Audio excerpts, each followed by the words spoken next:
Hello there guys and welcome to the daily updates. As we have expected, Matlala came to the ad hoc committee with a sole purpose, and that purpose was to sing. One of those good songs that he decided to sing about was a song named Bheki Cele.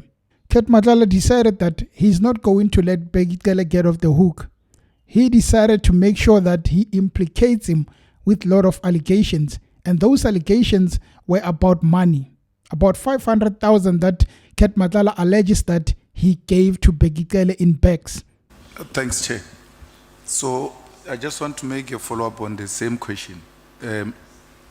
General Cele said you called him, you met him, told him Mokhodzi told you that Mkhunu wants to be a president, and therefore they need you to finance the campaign of Mkhunu. And they told you not to work with Cele and make sure you close Cele out and Zuma out. Don't tell them these issues. And from there, you need to keep on giving him information, because when we asked him, why do you keep Matlala close to you?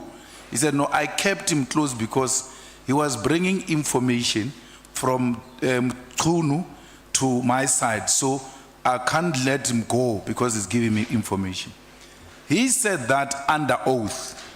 And now you are saying he's the one who came with the information, the opposite of what he told us.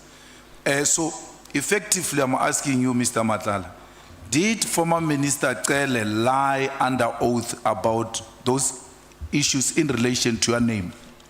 Yes, he lied under oath. Thank you. If he was asking, he was seeking information, why would he even ask me to ask my protectors to take him and his wife to a wedding somewhere in Lanseria? So that there was no way from me sending my protectors to drive him to a wedding. There was no way he will get information from those guys. He don't know them. If he wanted information, he was supposed to all the time make sure that I'm with him so that he can suck information from me. But it was for his own benefit. I even gave him even money. If you are here to suck information, that money declare it somewhere that okay, this guy gave me this money, and then. But since we know that for him we want information, I had to ask money from him. I don't think he even declared that money. I gave him money twice. Yeah. How much did you give him, the first one and the second one? I gave him 300,000, and then on the second occasion I gave him 200,000. Yeah, no thanks, Chair. It's a follow-up, Chair, on the last response that the witness has given. I just wanted to check, how was this money given? Was it cash or it was transferred to the minister, to Minister Bheki Cele? It was cash. It was cash? Yes. Both of it was cash? Yes. Okay, thank you. Honorable Skosana. My follow-up question will be, if I heard you very well, you said that you send your bodyguard, there was a wedding somewhere else, we send your bodyguards, am I right? Yes, yes. Yeah. Now, I know you haven't mentioned this, but was it the day when he slept at your penthouse? No. Or it was just on your normal conversation with him? Yeah, that day they fetched him in Senten Hotel. When the members of parliament decided to question Matlala on the fact that were there any witnesses when you gave the money to Bheki Cele in bags, and he actually said that there were people who witnessed this whole transaction. Question for clarity, was there anyone else present when you paid the money to Bheki Cele? Okay, yeah, the first time it was when Bongani was present, but he's no longer alive. Yes, and the second one, I was with my protectors, but I don't know whether, because I wouldn't tell them what I'm doing. So I don't know whether they've realized when I went to the car and took out the bag and put it in his car. And then just one last one. Was there any other time that your protectors transported former Minister Cele and or his wife? Yes, they took him to a wedding in Maldas Drift, some place called Maldas Drift. it must be noted that when Ket Matlala was testifying, he actually said that I got tired of giving Bheki Cele money because at one point at the penthouse, the guy was saying that I am not showing appreciation on the fact that he keeps helping me with my issues and I'm not paying him back, which meant that Bheki Cele had not had enough with the money that he has been given. You already got 500,000 from the man and you still want more money. The greediness of politicians never leaves them. Even though they are no longer the ministers, they continue to be greedy because all they know is getting the money. No, Chair, I'm covered up because I thought I wanted clarity if the Beverly Hills first meeting is the one where you brought money to pay. Because I wanted to know why would you bring money for the first meeting? Nobody has asked for it. But he has helped us to say it was on a different occasion. But maybe what was the money for on both occasions? Was it specified? Why is this money required? Okay. When he came here in Pretoria, then he called me. He got first to my apartment, and then I found him there. And when I got there, he said, okay, I'm here at your apartment, and last year, remember, I helped you, but even now, you're not doing anything for me to show your appreciation. And then that's when I made the I'm here at your apartment, and last year, remember, I helped you, but even now, you're not doing anything for me to show your appreciation. And then that's when I made the and then that's when I gave him the first 300,000. So even the second payment, it was because of the same reason. But when I going on, I'll explain further because of actually there was more. But as I go with the SC, then I will explain further that he actually wanted more. If we really go back to that testimony of Bheki Cele at the ad hoc committee, there was one point that he was asked about the issue of missed calls. There were a lot of missed calls to Ket Matlala.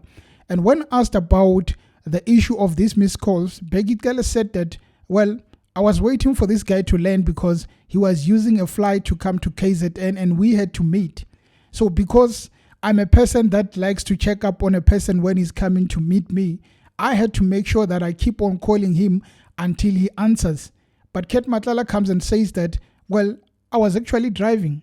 And it was very annoying because I kept on getting a lot of calls, and he actually says that hundreds of calls from Bheki Cele because he wanted to meet with me.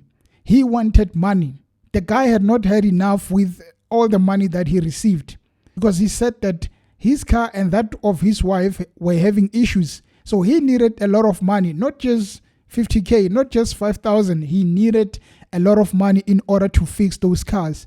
A question would be that, was it really about the cars or did the guy just want the money? But one thing we've heard is that Ket Matlala decided that he has to block this man because if he continues to engage with him, it would mean that he has to fork a lot of money. In those many times you've met him, kaile something yokchawa, or it was only these 2 times? Okay, for me to answer that question, it means that now I have to go further, and then, but we'll need to go back again because of I will leave other things behind. But let me just answer this for you. For me to say that he failed me, because the last time when I stopped calling his calls, taking his calls, I remember it was the day when there was a big soccer match between Sundown Pirates and Kaizer Chiefs in KZN. He called me, said I must come there. His wife and his car, he's got problems with his wife's car and his car, so he really needed money. And I drove to Durban. And when I got there to Durban, I just decided that this thing will never stop of this guy always asking me money. And then something said to me, hey, let me just stop taking these guys' calls. If you can check on that day, I received more than 20 missed calls from him. I just decided stop taking his calls. It was on Friday. And then the next week, Wednesday, that's when I got arrested. So, but I think you'll understand more when we go back again to what led me to that arrest. Okay, so you've met him more than 2 times, that's what you are saying? Yes. And all this time you've met him, bomb guy or something, No, I only gave him money twice. twice. Yeah, Okay, no sharp. yeah. You know, I've listened to what Ket Matlala said about Bheki Cele, and for one, I cannot really argue with the person because I feel like there is more that Bheki Cele knows and more that he has done, which he did not tell the ad hoc committee. For example, there is this part where that liar called Brown Mokhotsi says that, well, if Bheki Cele says that he has never known about Ket Matlala before they met, which was in 2024, he's lying because he has known about this man when he was the minister, because there were intelligence documents which profiled Ket Matlala as John Wick. Bheki Cele knows about this, so if he says that I did not know the man, he's lying. That alone tells you that there is something Bheki Cele was not telling us. But also, with all that information that we have listened to Ket Matlala, we really need to poke some holes in his testimony. Firstly, the guy tells us about Bheki Cele and those that are not on his team, but he goes on to defend a person like General Sibiya. He defends Mokhotsi and also defends Senzo Mchunu because they are on his team. Now, if you are going to tell me about someone who is a rival, you must also tell me about that one who's closer to you so that I can believe your testimony. Secondly, he does not have the evidence to back up some of his information. Well, he says that, well, to show that I gave this guy 500,000, 300,000 and 200,000, you guys are going to have to look at the bank statements because I made all those transactions before I met Bheki Cele, but I gave him in bags. Now, that alone could give us an idea that maybe he's telling the truth. But why are you defending Senzo Mchunu? He's telling us about a Zulu war because it was a war between the group of Senzo Mchunu and also that of General Mkhwanazi and General Dumisani Khumalo. I don't mind Ket Matlala coming up with all these allegations, but it has to be balanced. Tell me about the group of Senzo Mchunu and say that they were wrong for this and that, and this is what they did with you. And also tell me about that one of General Mkhwanazi, because if you are going to be one-sided, we might as well disregard all that information that you give us. It is really not necessary to be on one side and not provide the other. Ket Matlala is a very vital witness in order to link all these corrupt politicians. I wait to see what the members of parliament are going to question him on, because there are a lot of allegations which needs to be tested. As long as the man doesn't tell us the truth, it is just going to be a game. Remember, Brown Mokhotsi came to Matlanga Commission and lied. This guy comes to the ad hoc committee and gives one side. How are we going to believe you? Bheki Cele said you came to him and said that, well, they did not steal my Rolex. You come to the ad hoc committee and say they actually stole them. Who do we believe? But anyway, guys, I just wanted to give you an update on what really transpired because Bheki Cele is in deep trouble.